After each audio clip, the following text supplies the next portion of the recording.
Very good. How are you doing?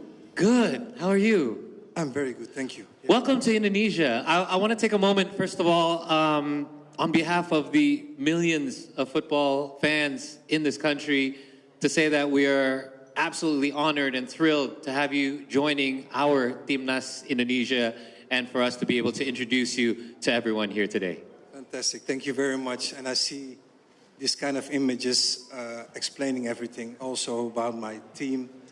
I'm really grateful to have this opportunity, and I will do the best what I have in my mind to achieve our goals. As everybody saw, the players are on the same line. My team is on the same line, and we're going to go for it. So that's a thing that I can promise. All right.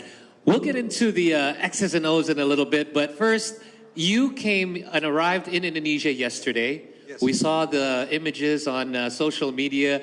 There was a huge crowd here to welcome you. What was the first impression that you got when you first arrived here to that sort of a welcome?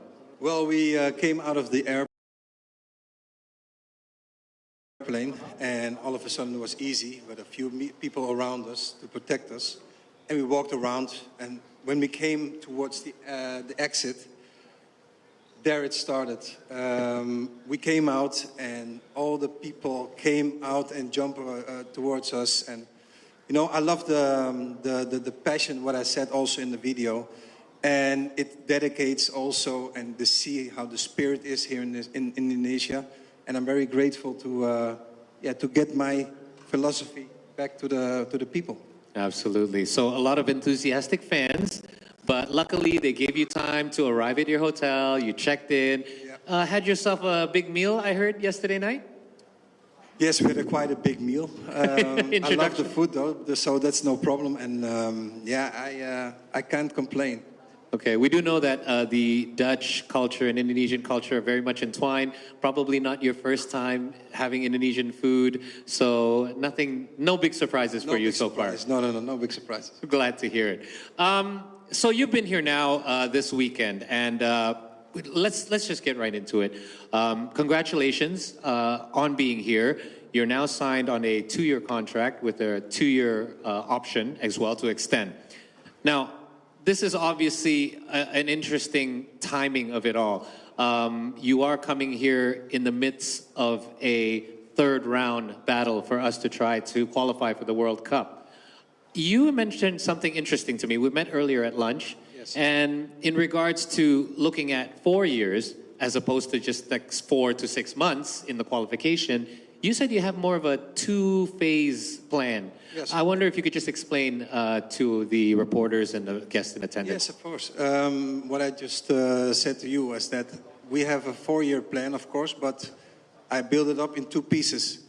The first piece is to impact and to have results.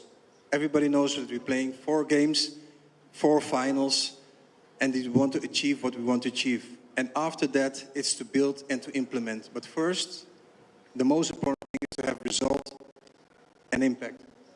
Okay, so that is the first phase, and that would be your first goal, to qualify us for the World Cup.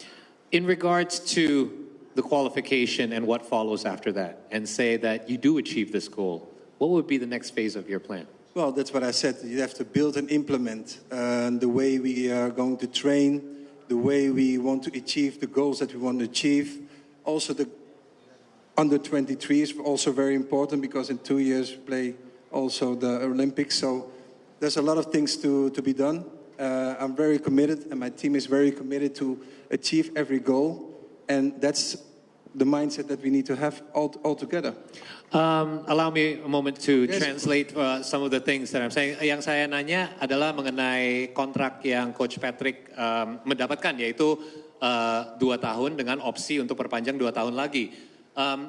Coach Patrick ini perspektifnya adalah 2, terutama dia masuk sebagai pelatih utama di ronde ketiga di kualifikasi Piala Dunia ini, di mana ada short term goal, yaitu untuk kita bisa menggarap poin dan qualify untuk Piala Dunia. Tapi itu hanya menggunakan sekitar 6 bulan.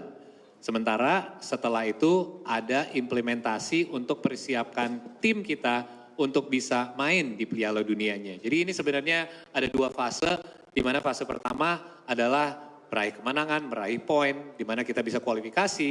Tapi setelah itu juga sampai 2026, nah ini adalah plan keduanya, bukan hanya sampai 2026 di mana kita akan main di Piala Dunia, tapi setelah itu gimana kita bisa melanjutkan journey-nya untuk Olimpiade atau enggak Piala Dunia berikutnya juga.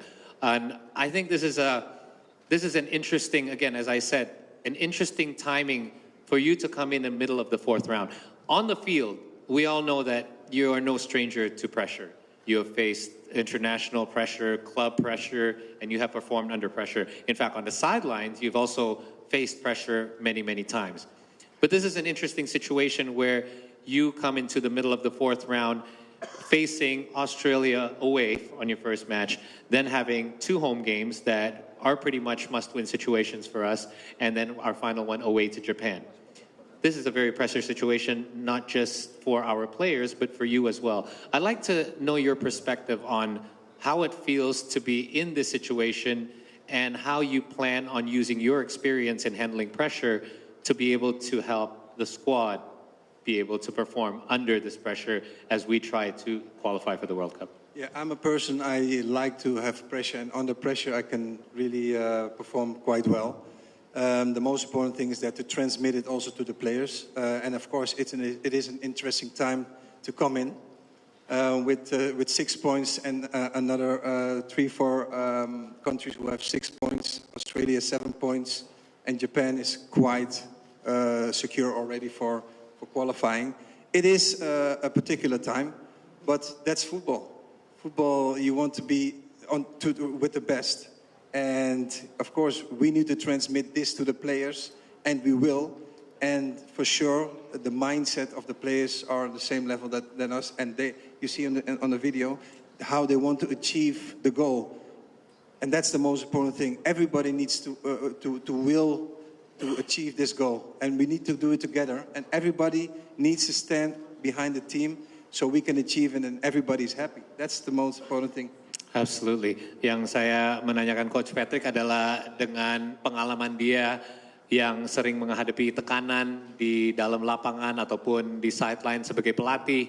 Ini adalah sekali lagi situasi yang menarik di mana dia masuk di ronde ketiga di tengahnya dan langsung sudah menghadapi pressure untuk menggarap poin.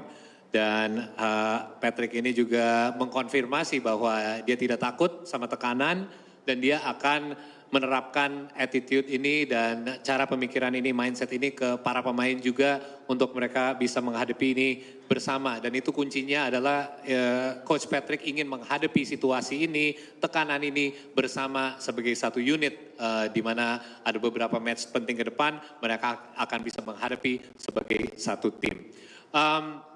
So let's talk a little bit about your experiences. You've coached obviously in various top European leagues. There's a lot of different experiences there in Europe that perhaps maybe our players have not faced or have not experienced. After coaching in various top European leagues, what do you anticipate are the biggest challenges that you will face that is slightly different here in Indonesia as opposed to perhaps it could be playing style, it could be football culture. What do you think are some of the challenges that you anticipate? Well, of course, the style of play here in Indonesia is different, but I think that you can implement what you want as long as you can go in the minds of the players. And I think that we have a standard player, the thought player, to give them the information that I want and to let the players also perform on the pitch the way the best is best for the team. And I think that's the most important thing, how to transmit what we want and to transmit that to the players to achieve the goal as bright as possible. So you feel that our team, the players on our team, have the potential to be able to adapt to any playing style as long as it's communicated properly through them?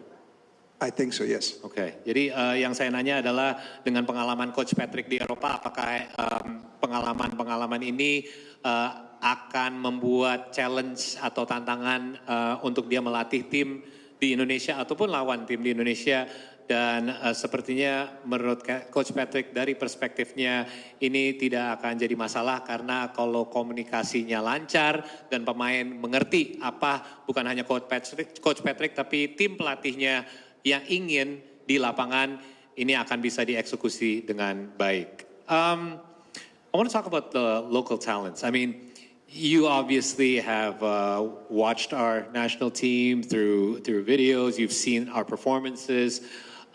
What are some of the promising young talents that you've seen that you feel you can kind of maximize their potential now that you have a role to lead them as their leader? Yes, of course. I'm new. I need to check also the local players, of course, because I think the local players are the heart of Indonesia, and the other players are, of course, super important. But I think. Apa kabar lu? Yang putih bersih. Sorry lama ya.